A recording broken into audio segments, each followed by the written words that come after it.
भजन ध्यान में मगन है। 11-12 बजे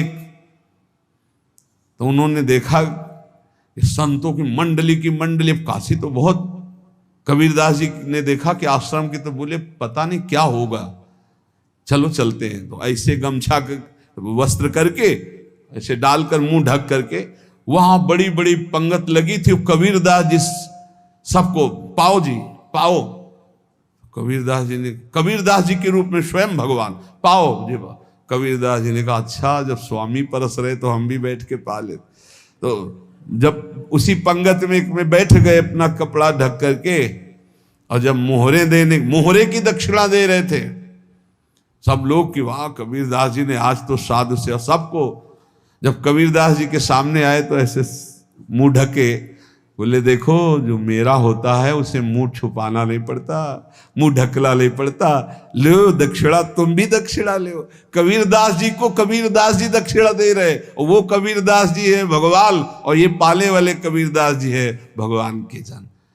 कभी भगवान अपने, अरे जमाने जोर लगा ले, कितना जोर लगाएगा, भक्त और भगवान का झंडा कभी न झुकने पाएगा। बिल्कुल चिंता शोक भय उद्वेग रहित जीवन भगवत आश्रित, तुम भगवान के मंगल विधान में सदा सर्वदा प्रसन्न रहो। अब ये विचार कर लो कि भगवान जो करेंगे तुम्हारा मंगल करेंगे।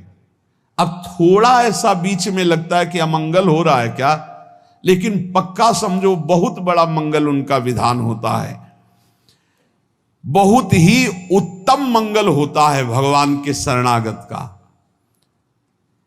भगवान हमारे विचारों वाले नहीं हैं, हमारे विचार प्राकृतिक है, भगवान के विचार चिदानंदमय हैं। वो अपने विचार से हमारा मंगल करते हो, हम अपने विचार से मंगल चाहते हैं।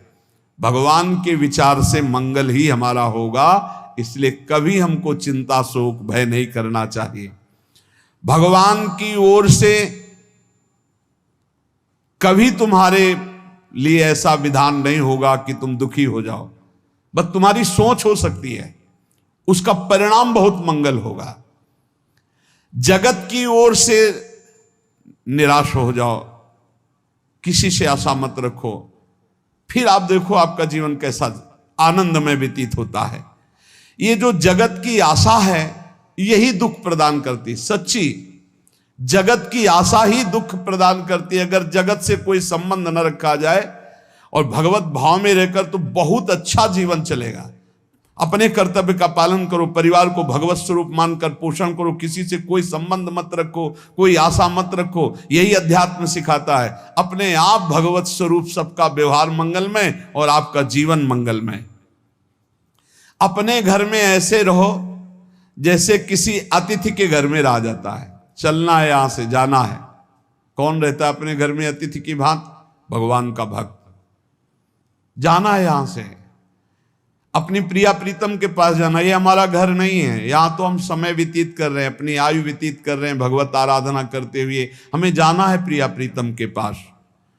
वास्तविक घर भगवान का धाम है हमारा, वास्तविक घर वाले प्रभु हैं हमारे, जो नित्य सच्चिदानंद भगवान के चरणों में अपने चित्त को समर्पित करता रहता है। उसको यह अनुभव होने लगता है कि बड़ी कृपा है हमारे ऊपर, भगवान की बड़ी कृपा है हमारे ऊपर। सर्वसमर्थ परम सुहृद भगवान ऐसे भक्त के ऊपर हर समय वरद हस्त रखे रहते हैं। ये केवल प्रवचन नहीं, सच्ची बात मानिए। ऐसे भगवान का वरद हस्त हर समय रहता है।